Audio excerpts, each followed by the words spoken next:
Hello, everybody. Yes, I can hear the mic coming through. So, all right. So with that, hello, everybody. Welcome to the Mikestand. Today, of course, is Monday, September the 29th. So we're almost through September. We're almost through like about 3/4 of the way through the year already. Tomorrow will be the last day of September. Then we'll be into the last quarter of the year, last 3 months. Um, Of course, if you guys haven't already, you guys can help out by liking and sharing the stream. See if we can get some more friendly people to engage. That'd be appreciated. Also, if anything here grabs your attention, feel free to comment and or ask questions, and I will try to answer the questions to the best of my ability. Let's see. Okay, then team.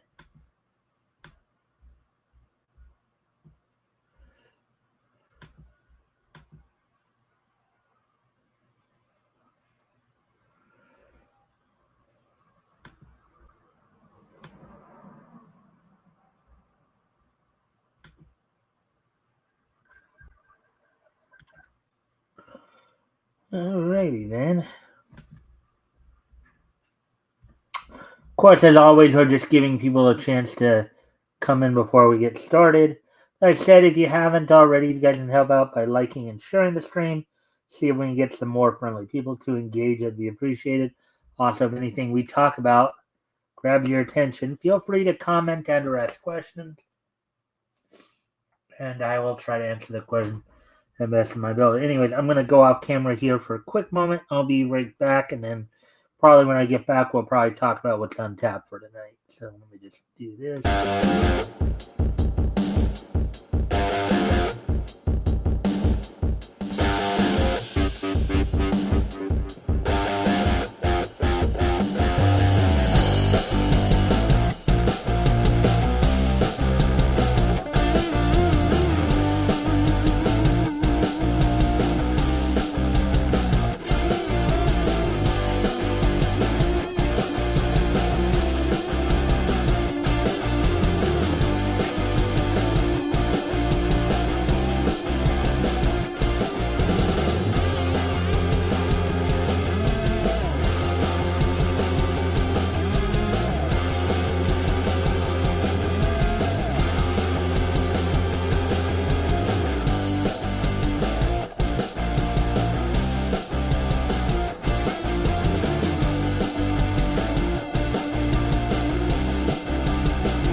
Alrighty then. So I'm back. Okay, so we're coming up on 3.5 minutes. I guess I'll talk about what's on tap for tonight. Got 3 articles I'm going to go over from MeTV Tunes, including, of course, to get a chance to look at some classic red and green cartoons. Why are some cartoons red and green from at least the Merry Melodies line? We're gonna get a little, I guess, a flashback interview, as it were. The late great Don Messick explains the evolution of Papa Smurf's voice, and then MeTV Tunes, of course, is announcing that starting off Sunday, October 5th, of course, Spooktacular Sundays are back on MeTV Tunes. Of course, throughout the whole month of October, on Sunday afternoons, they'll probably be focusing in on, of course, some classic Halloween specials. So we'll look at that article. Plus, of course, got the wrestling wrap up to go over, in which quite a bit happened over the weekend, including, of course, Victory Road on Friday night from TNA, NXT's No Mercy on Saturday. We'll also, of course, look back on, of course, SmackDown and Dynamite, as well as looking ahead to tonight's Monday Night Raw. And then we will, of course, as always, wrap things up with this day in each history segment. So, without no further ado, then, as we're now just past 5 minutes, why don't we go ahead and get started then on our material here.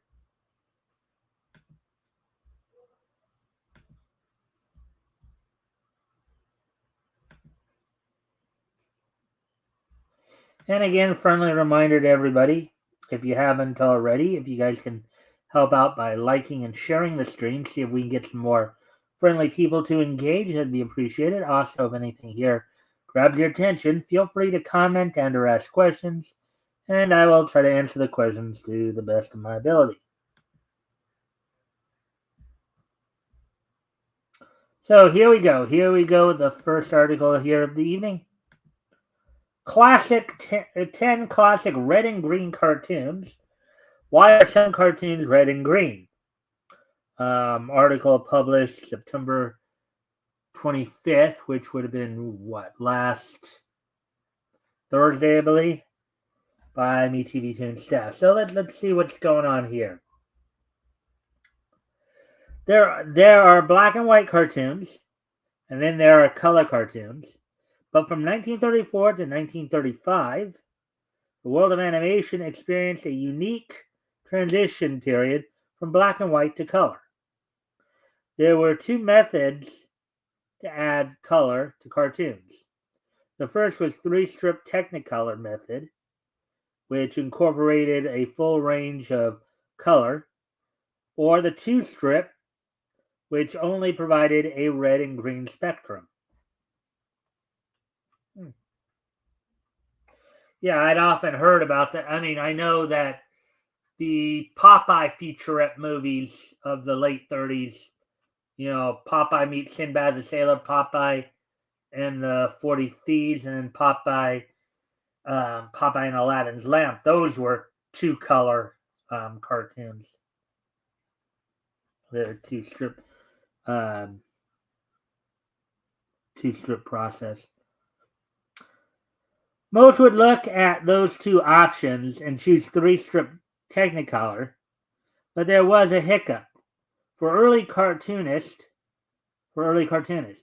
Disney, at the encouragement of Technicolor, Walt Disney took a risk and created Flowers and Trees in 1932 in the three-strip process. Disney saw Technicolor's full potential and negotiated a contract for a studio to have exclusive use of the three-strip Technicolor until September 1935. So early on, of course, and this has been talked about a lot over the years, Walt Disney was able to gain control of the Technicolor process for the early for that first 2 or 3 years there.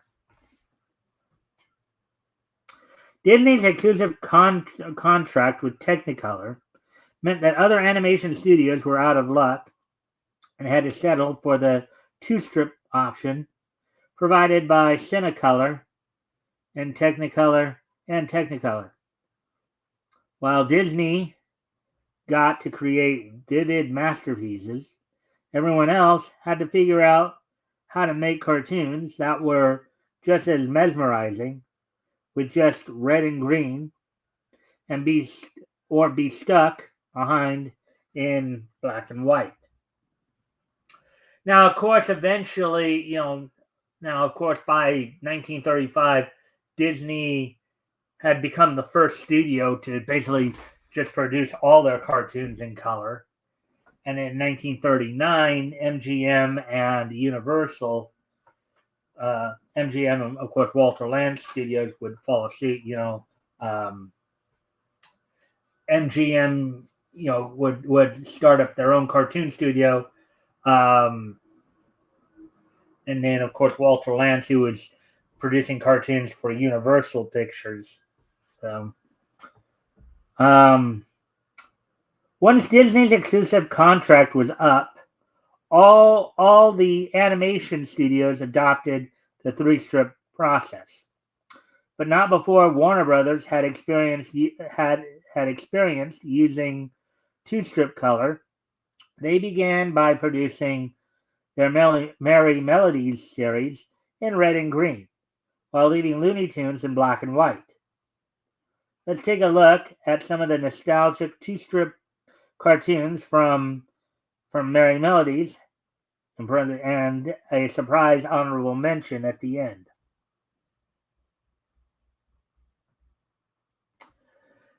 '34's Honeymoon Hotel, directed by Earl Duvall, This romantic tale of two love bugs holds a distinction of being the first Warner Brothers cartoon produced in color. Mm-hmm. Yeah.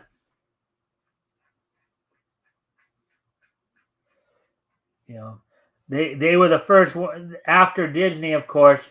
Warner Brothers was the first one to produce any cartoon in color, but but they were not necessarily. They were still, even by 1940, 1941, they were still having Looney Tunes in black and white and Merry Melody in color. So,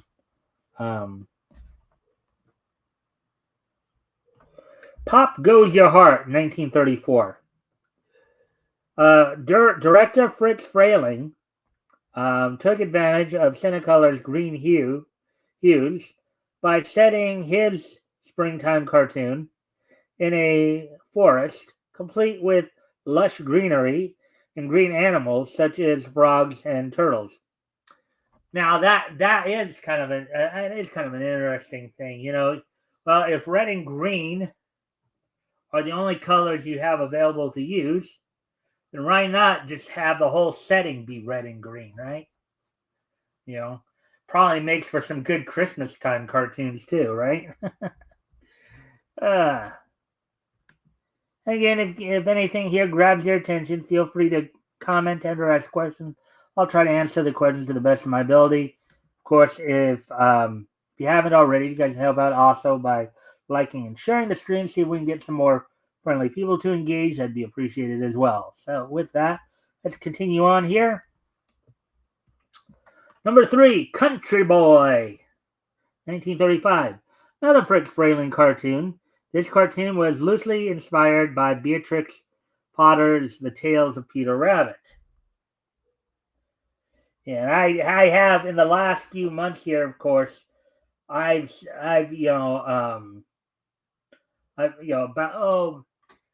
this year I probably saw a lot of these cartoons. Well, yeah, maybe more like last year, I guess. I don't know. Been a while, but number 4, I Haven't Got a Hat from 1935. This cartoon was inspired by the Our Gang shorts and introduces many Looney Tunes characters, but most importantly, it is Porky Pig's first cartoon. Now, at this point, of course, Porky was more of a supporting character in the Beans cartoons.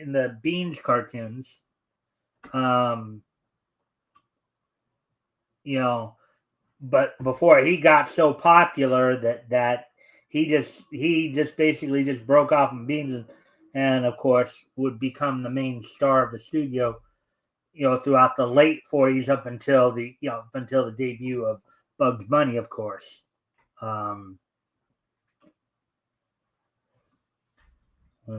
Initially, of course, Porky was voiced by Joe Doherty, partly because Doherty actually legitimately did have a stutter. And at first, that was something that they felt worked for the cartoon.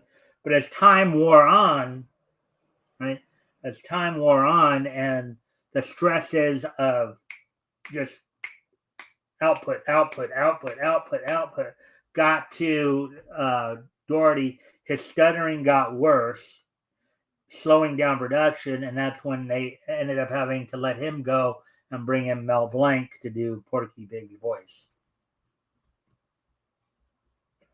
I think that is by probably Joe Doherty, I think, was gone, by sometime in 37, I believe. I think by 1937, Mel Blanc had taken over as the voice of Porky Pig.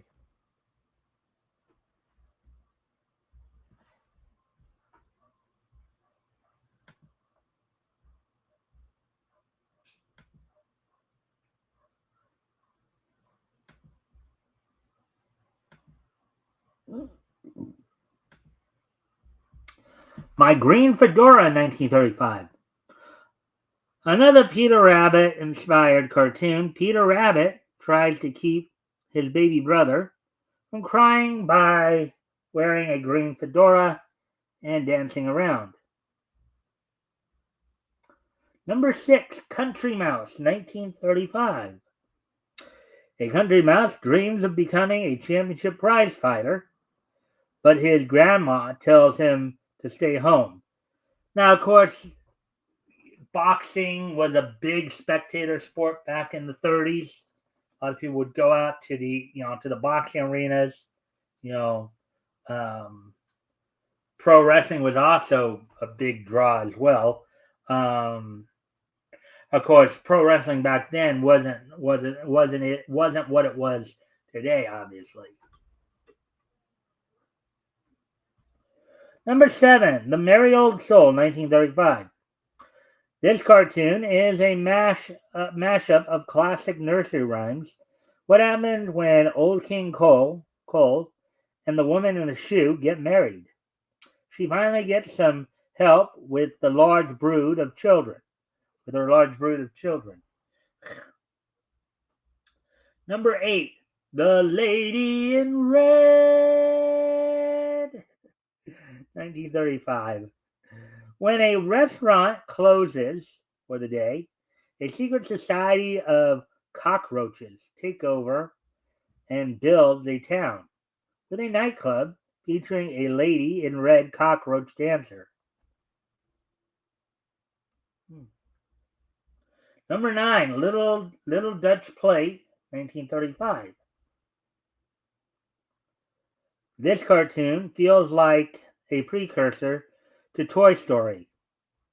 At night, all of the characters in the kitchen come to life. The salt shakers, the vinegar bottle, and the girl drawn on the little Dutch plate.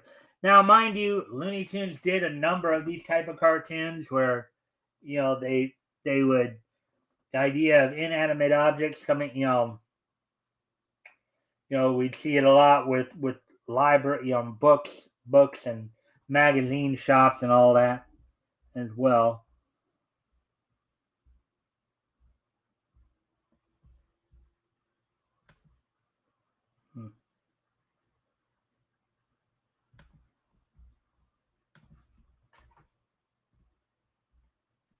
Number 10, Billboard Frolics, 1935.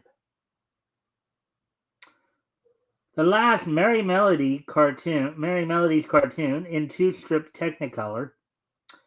This cartoon shows billboards come to life and sing, quote, "Merrily We Roll Along," unquote, which would eventually become the theme song for Looney Tunes and I believe "Merrily We Roll Along" is do do do do do do do do do do do do do do. I think that's Merry Melody.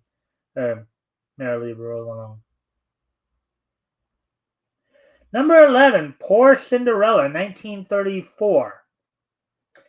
Now, this one was a Fleischer cartoon, believe it or not. Fleischer, who gave us, of course, Betty Boop and Popeye. I mentioned the Popeye stuff earlier. This is said to be Betty Boop's only color appearance in the Golden Age. We have an honorable mention. This is the only Fleischer Studios cartoon on this list, and it's Betty Boop. It's Betty Boop's only cartoon in color. Poor Cinderella tells the Cinderella story with Betty Boop as the star. And the Fleischer team also leaned into the red-green hues by making Betty's hair red instead of the usual black. And of course, I believe, as I mentioned earlier too, Popeye would also get the two-strip treatment from 1937 to 1939 with Popeye meets Sinbad, Popeye and the 40 Thieves, and Popeye and Aladdin's Lamp. Watch Bugs Bunny and Friends on MeTV Tunes weekdays at 9 a.m. Eastern, 8 Central, 6 a.m. Pacific, and 8 p.m. Eastern, 7 Central, 5 p.m. Pacific. Saturdays at 8 p.m. Eastern, 7 Central, 5 Pacific, and Sundays at 12 noon Eastern, 11 a.m. Central, 9 a.m. Pacific. Alrighty then. So now we're gonna move on to the next article here. I continue to prepare.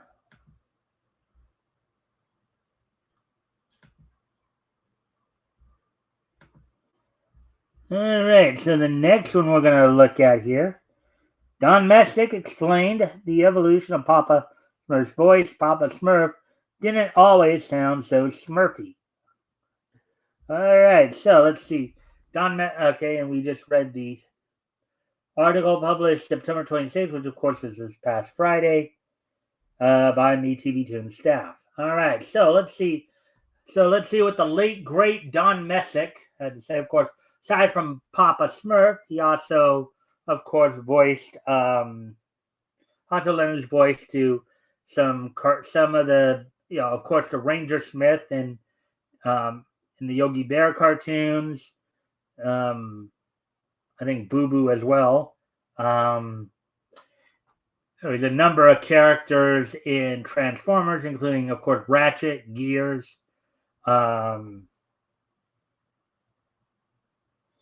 Scavenger of the Constructicons.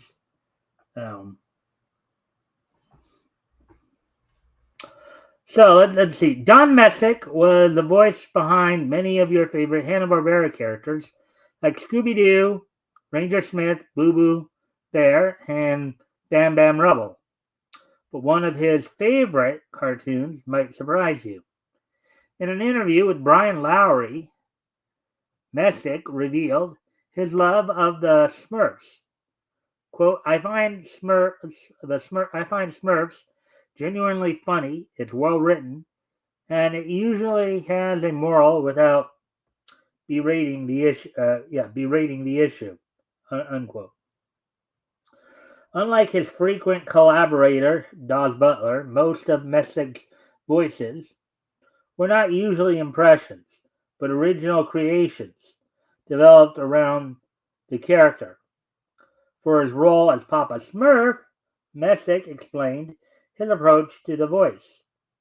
Quote, my concept was more of a pixie-ish kind of guy. After 2 episodes were recorded, we decided to change it a bit.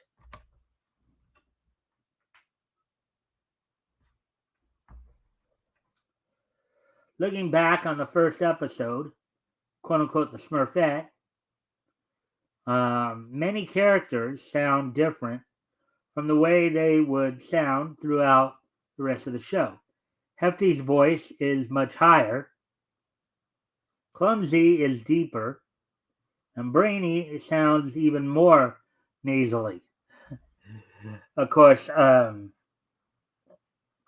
think Frank Welker might have done Hefty there. Clumsy, I think, was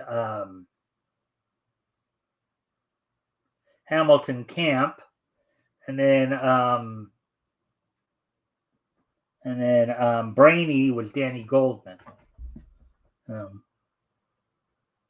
That's even possible. The cast was finding their voices individually, but also as a group.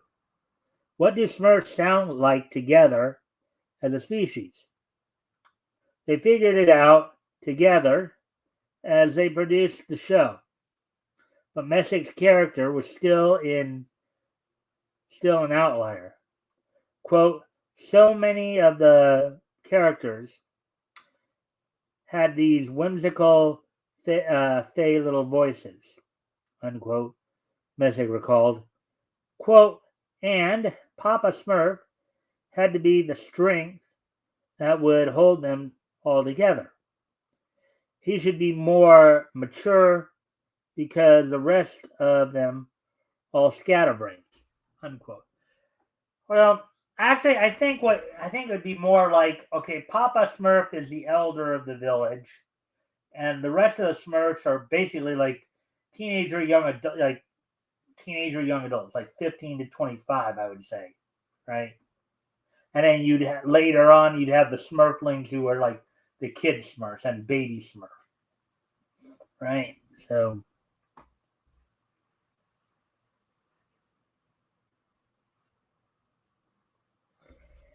Let's see. So, even as all the other Smurfs had squeaky little high-pitched voices, Papa Smurf had to sound deeper, more solid to stand out and round up the squeaky little Smurfs. The deep, authoritative Papa Smurf voice we know so well is unique to Papa Smurf, but also reminiscent of another authoritative mystic character, Ranger Smith. It's a similarity you only notice in the brief moments where Ranger Smith feels sympathetic towards Yogi Bear, that he sounds almost exactly like Papa Smurf. Messick was able to create a voice that represented all the things Papa Smurf is strong. All the things. All the things. Papa Smurf is strong and authoritative, but also kind, compassionate, and curious. Doing an impression of Papa Smurf, Messick ended the interview by saying, quote, "So now Papa Smurf is much more in charge, in control of things, a sort of Santa Claus all year round." What's kind of funny about that last statement, right? I do remember there was a Smurfs Christmas episode where they were basically pair of young children who was traveling with their grandfather. Their sled got overturned, and they would eventually meet up with the Smurfs. Smurfs would try to keep them company, and I remember the younger of the two children actually called Papa Smurf Santa Claus. Like, "Are you Santa Claus?" That's also the episode. That's also the special that gave us the song "Goodness Makes Badness Go Away." Right? You guys remember that? When goodness makes badness go away, goodness for happy every day. I may not remember all the lyrics, but sure we all. And if you don't remember it from a kid, I'm sure if you've had a chance to watch the Smurf Christmas specials in recent years, you've probably been, caught that song on a time or two.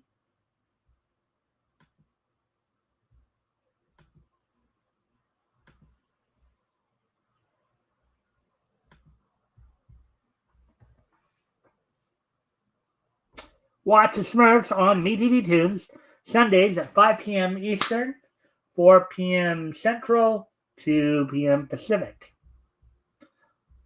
All right, actually, I do need to step away from the computer for a moment. So I, of course, find the cursor, put the music on to entertain you guys while I'm gone. Actually, let me at least get it back to the main page before we set up for the name, which is the Spooktacular Sunday announcement.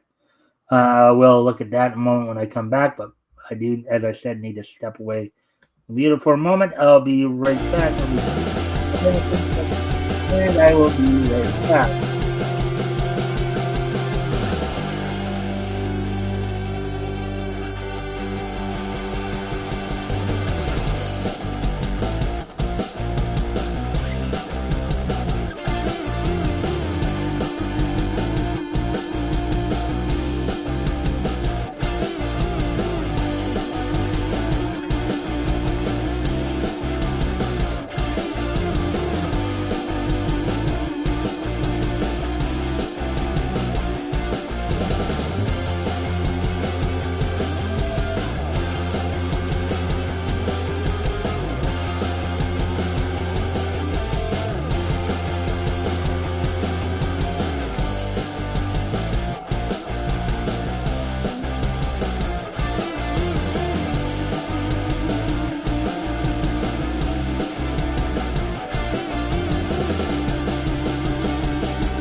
I'm back. So let's go. Let's see.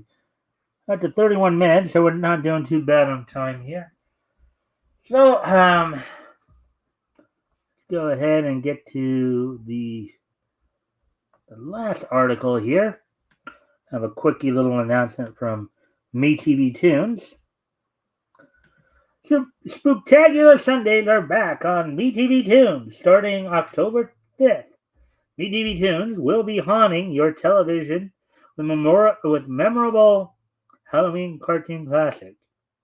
And since last year's Spooktacular Sundays, we have added some new and exciting Halloween cartoons to the lineup.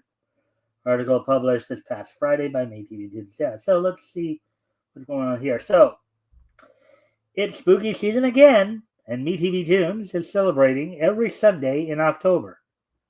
MeTV Tunes is bringing back Spooktacular Sundays.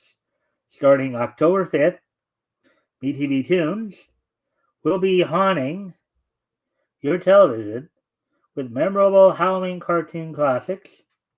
And since last year's Spooktacular Sundays, they've added some new and exciting Halloween cartoons to the lineup.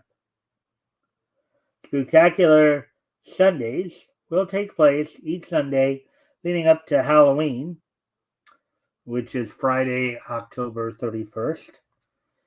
So that would mean the 5th, 12th, 19th, and 26th.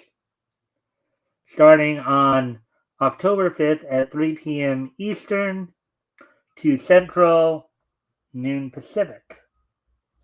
So, new on the cartoon menu this year is Goober and the Ghost Chasers, Fangface.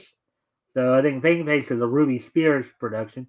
And Yogi and the Invasion of the Space Bears, the Halloween Tree, and the much requested Scooby-Doo meets the Boo Brothers. For MeTV fans, get even more excited because the Sven Squad is returning to MTV Tunes. Imp, Gwangoli, and Nostalgia Ferratu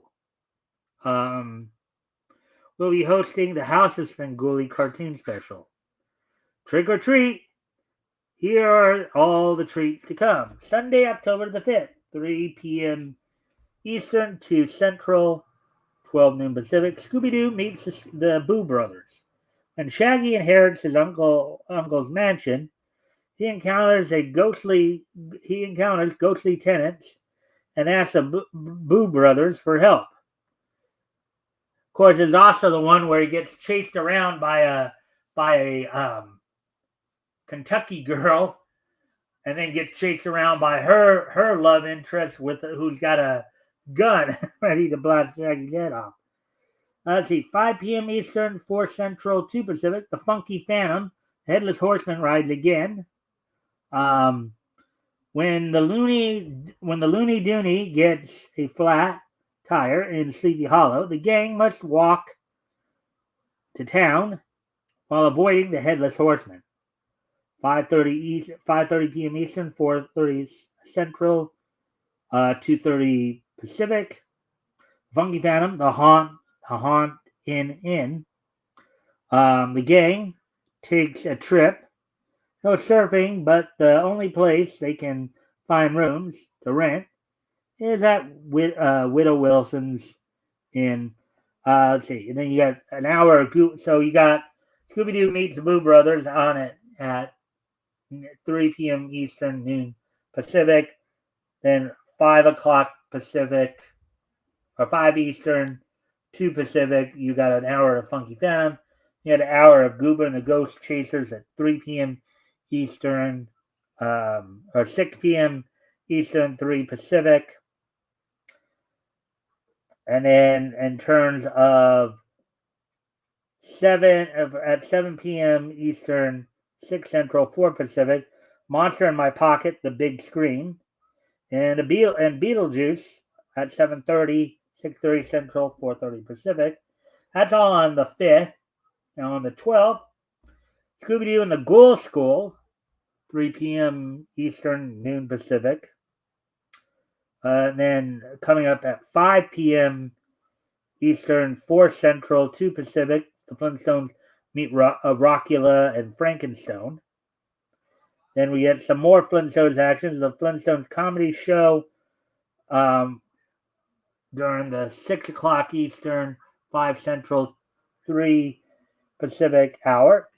And we had some Addams Family action at 7 p.m. An hour, the Addams Family cartoon from, at 7 p.m. Eastern for Pacific.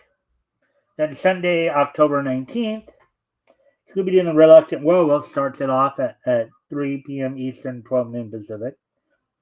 You got Thing Face on at 5 p.m. Eastern, 4 Central, 2 Pacific. You got, I guess you got an hour and a half of Thing Face, as then you get the Halloween tree coming at 6:30 to round things out. Written and narrated by Ray Bradbury. This classic Halloween cartoon follows a group of friends as they take a shortcut in the woods. Then on the 26th, the final Sunday of the venture there, 3 p.m. Eastern to 2 Central, noon Pacific, Scooby-Doo Sunday Special, hosted by the House of Svengoolie. Yogi and the Invasion of the Space Bears coming up at 5 Eastern, 4 Central, 2 Pacific. Then Casper's Halloween Special, 7 p.m. Eastern, 6 Central, 4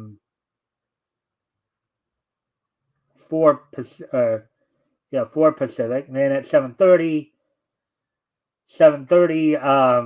Eastern, 6:30 Central, 4:30 Pacific. Bunnicula the Vampire Rabbit. And then the Halloween Cartoon All Stars at 8 p.m. The one time, obviously the one time in which they extend basically the idea being that it'll be kind of like the Sunday night Cartoon All Stars, that 3-hour block, I believe, with the focus being on Halloween cartoons. So watch MeTV Tunes Spooktacular Sundays on MeTV Tunes Sundays starting at 3 p.m. Eastern, 2 Central, 12 Pacific. All right, so there we go with that.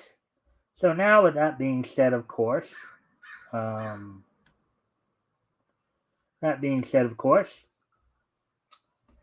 we're now going to go ahead and take a look. We're going to go ahead and look back over the weekend's wrestling action. We're going to get into the wrestling wrap-up here. So,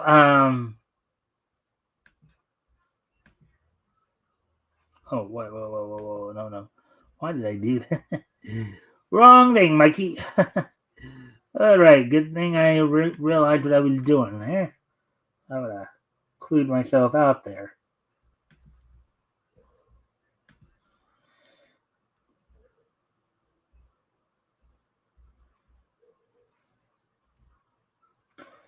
All right, so we're going to, of course, go back to Friday night here.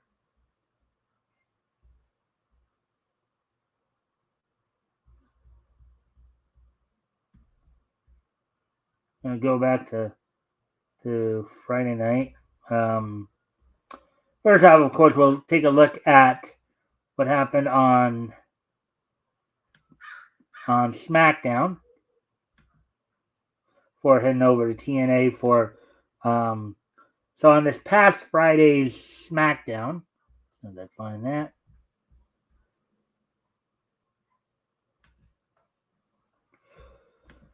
Let's see. The show started. SmackDown was coming from the Kia Center in Orlando, Florida, with Booker T and Michael Cole on commentary.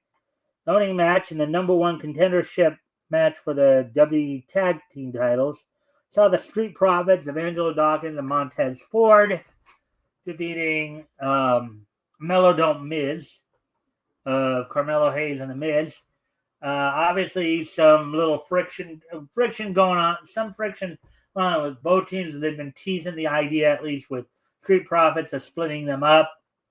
Having, I believe it's Ford. I believe they're wanting to maybe have Ford start, go on a. But Street Profits still won the match. There's obviously some issues, kind of brewing between Hayes and Miz, as Hayes is probably not taking too kindly to the idea of Miz being the glory hog,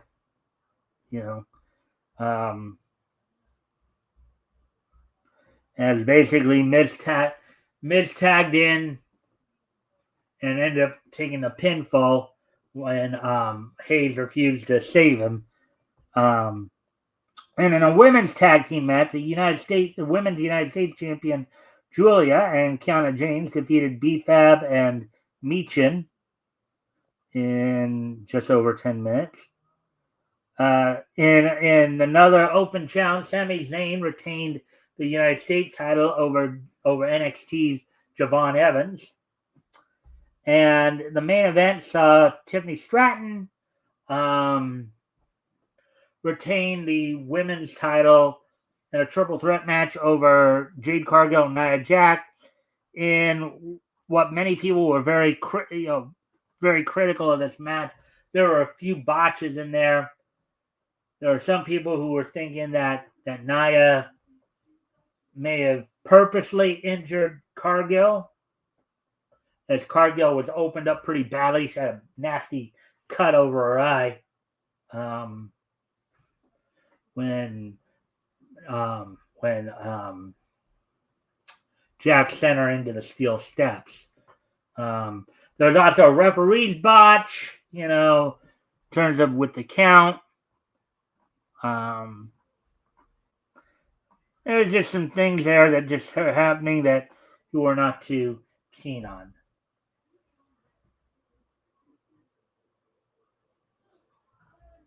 So with that being said, so that's all happened on, and of course, WWE is still building up towards Crown Jewel Perth. But of course, Tiffany Stratton with that title defense will now be heading to Perth to take on WWE Women's World Champion Stephanie Vaquer to determine who will become the Crown Jewel Champion coming up. So, let's see now. So now with that, let's go back, of course, to also happening on Friday was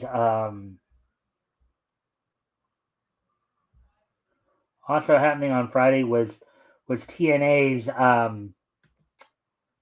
Victory Road pay-per-view. A big announcement came out initially.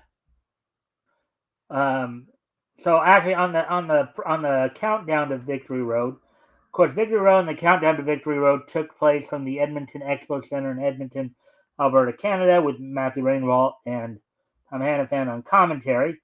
The opening match saw the match on the pre-show there saw Zachary Wentz defeat Cedric Alexander and Trey Miguel in a three-way match. Also on the pre-show, you saw a confrontation between AJ Francis and Matt Hardy that would eventually lead to a match later in the show. And before we get into, of course, what happened on the matches for the show, it was also announced that due to injuries, that Ash by Elegance was not medically cleared to wrestle, and therefore had to vacate the belt, which would lead to. Now, the way she sounded, it's almost like she's sounding like, she has to actually, she may have be forced to retire. They didn't actually disclose what the injury was or why she's not medically cleared. She's just hurt. she's not medically cleared, so therefore she had to relinquish. Now, she was also part of the tag team titles, but as they've been using they now call it, of course, in TNA, they're calling it the elegance rule, but it's traditionally been called the Freebird rule when you have a faction of three, any two members of that three can defend the title. So, M is filling in for her there. So now onto the main show.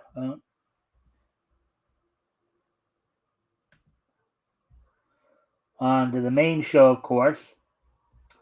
The opening match saw, and this is another match that was set up earlier in the evening as well. The Systems, Brian Myers, Eddie Edwards, and JDC making his return from injury with Alicia Edwards in her corner. Defeated Order 4's Agent Zero and the good hands of Jason Hotch and John Schuyler with Tasha Steelz. Of course, this is all setting up for the upcoming match at Bound for Glory between the two factions. I believe they had some kind of war game style match slated for that. Now, as we mentioned earlier, Ash by Elegance was forced to vacate the title. Initially, she was going to defend the TNA Knockout World title on this show against Masha Slamovich. But, of course, combination of Ash being injured as well as Masha dealing with some accusations that have come out recently, the belt was vacated, put on the line. And there was a qualifying battle royal. So the final two participants in this battle royal would face off later in the night to become the new Knockout World Champion, and thereby be defending the title at Bound for Glory against Indy Hartwell, who essentially won the number one contender spot from Jody Threat a few weeks prior. The last two who survived the Battle Royal were Kalani Jordan of NXT and Lei Ying Lee. In a tag team match, there was a tag team match in which Matt Cardona and the Hometown Man defeated former TNA World Tag Team Champions, the Nemeth brothers, Nick and Ryan Nemeth.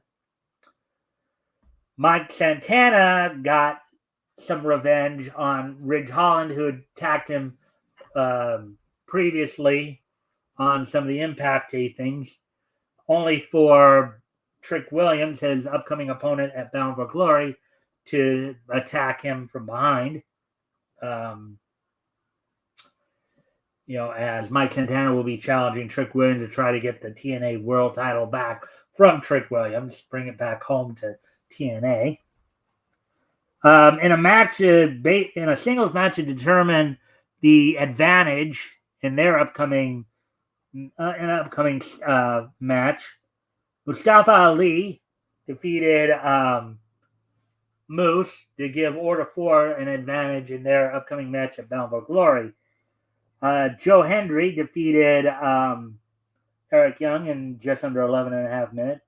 In a tables match, Matt Hardy defeated AJ Francis. This is a match that, again, was set up earlier in the evening during a Penthouse segment with AJ Francis. In the Knockout World title match, Kalani Jordan defeated Lei Ying Lee to become the new TNA Knockouts World Champion. In a match for the international title, Frankie Kazarian, with some help from AAA's El Macias, defeated Steve Macklin to become the new international champion. And then Leon Slater retained the TNA X Division champion over the Rascals, Myron Reed. So now that was all from Friday, of course. Now we're going to move ahead to Saturday. As on Saturday, of course, you had WWE NXT's No Mercy, and then also you had Collision on Saturday's Collision. The opening match saw the Death Riders trio of Claudio Castagnoli, recent addition Daniel Garcia, and Jon Moxley with Marina Shafir and Wheeler Yuta in their corner. Defeat Matt Menard and Paragons, Kyle O'Reilly and Roderick Strong.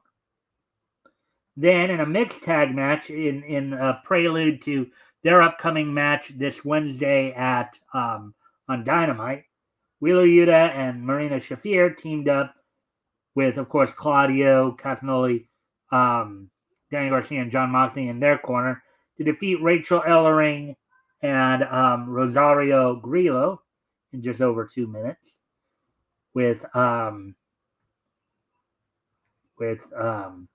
Wheeler giving somewhat of a stirring promo afterwards in regards to Darby Allin's upcoming I Quit match against Jon Moxley.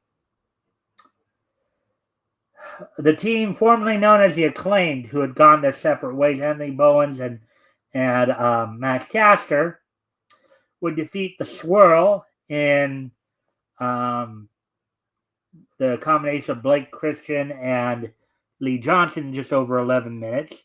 Saw, even though obviously during the match, Anthony Bowens tried to leave only for Jerry Lynn to come out and tell him to get back in the ring. Then Dalton Castle made his in-ring return after a long absence, teaming with the Outrunners in a 6-man tag match to defeat the team of Cowpoke Paul, KM, and Corey Sparks, with Dalton Castle scoring the pinfall utilizing the bangarang, as he calls it. Kyle Fletcher successfully retained the TNT title in a title defense against Commander. Eddie Kingston, in his second match back since his return from injury, teamed with Hook to defeat Big Bill and Brian Keith. And then the main event saw Jamie Hayter defeat one half of the Sisters of Sin, 1/3 of the Triangle of Madness, Julia Hart, as Julia Hart and Sky Blue tried to double team Hayter. Queen Aminata came out to save her. Then you had Tekla come out, which would eventually lead to Jamie Hayter challenging the Triangle of Madness to a blood and guts match. Now, when that's supposed to happen, I don't know, but just have to wait and see. So, let's see. So now,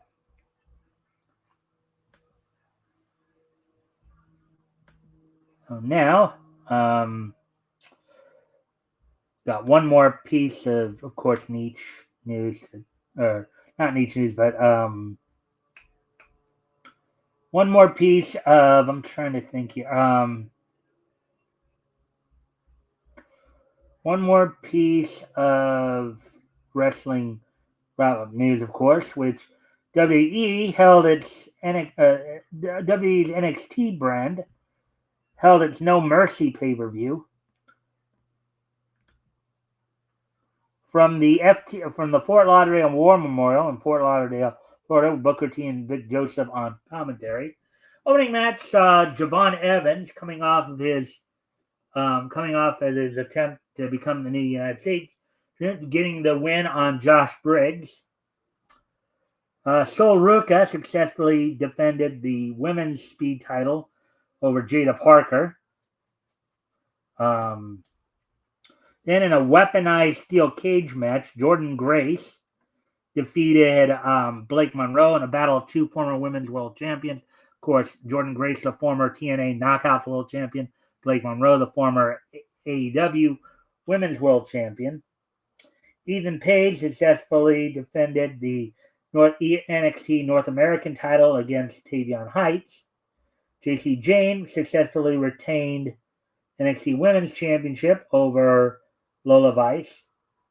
And we have a new NXT champion as Ricky Saints defeated Obafemi to become the new NXT title. Now, there's speculation that they might be planning on bringing Femi up to the main roster, and that's why he dropped the title to Saint. So, because we'll just have to wait and see how all that pans out. So, and anyways, I do have one more thing to at least kind of quickly go over. Let's take a look real quick at what we can expect from tonight's Monday Night Raw.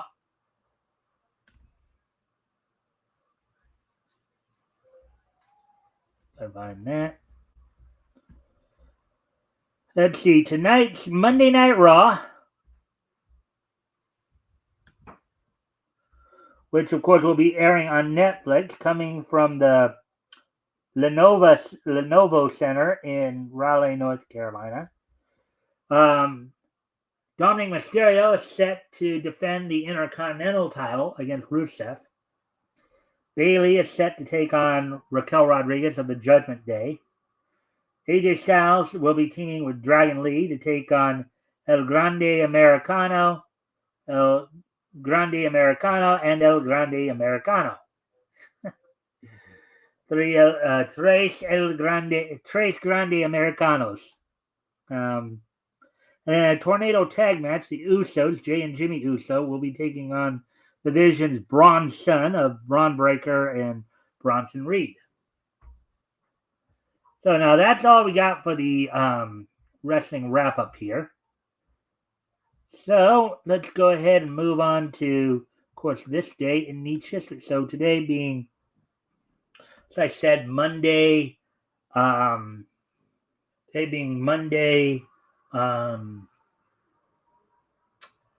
September 29th, 2025. Let's go ahead and take a look back at this date in Neat's history. So let's see now. 1999.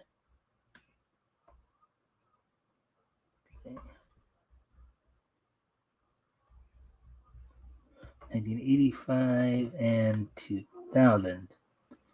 All right, so first off, we're going to head back to 40 years ago today, back to the year 1985. On this date, back in 1985, as soon as I bring it up here.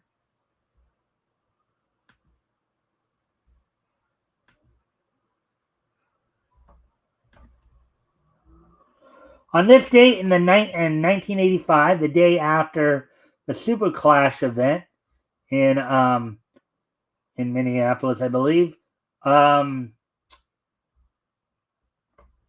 St. Paul, Minnesota, Jim Garvin and Steve Regal. Jim Garvin, who of course known as Gorgeous Jimmy Garvin, would also later go on to team with Michael Hayes in WCW as one half of the newer Fabulous Freebirds team. Jimmy Garvin would team with Steve Regal to defeat the Road Warriors to become the new AWA World Tag Team Champions. So on this date back 40 years ago today, Jim Garvin and Steve Regal. Now this is not Lord Steven Regal. This is different Steve Regal altogether. It's not Darren Matthews, just so you know. There was, prior to Darren Matthews going to WCW and taking the name Steve Regal, or Lord Steven Regal, there was a wrestler by the name of Steve Regal who basically was a territorial star in the 80s there. So Jimmy Garvin and Steve Regal would defeat the Road Warriors in St. Paul to become the AWA World Tag Team Champions.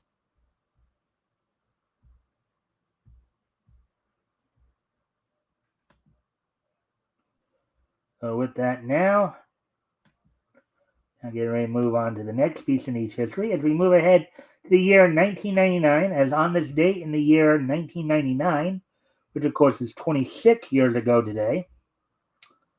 On this date, 26 years ago today, the 45th issue of Archie's Pals and Gals Double Digest magazine Went on sale on this date back in 1999. It sold for $2.99. It was 190 pages. So the 45th issue of Archie's Pals and Gals Double Digest magazine from Archie Comics went on sale on this date back in 1999, 26 years ago today.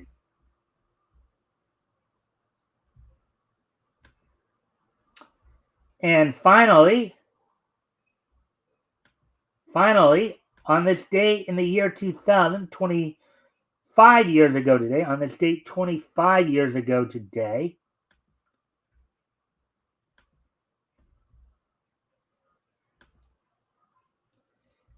AIC's Tenchi in Tokyo would complete its run on Cartoon Network on this date back in 2000. So 25 years ago today, AIC's Tenchi in Tokyo, part of the Tenchi Muyo franchise, would complete its run on Cartoon Network on this date back in the year 2000.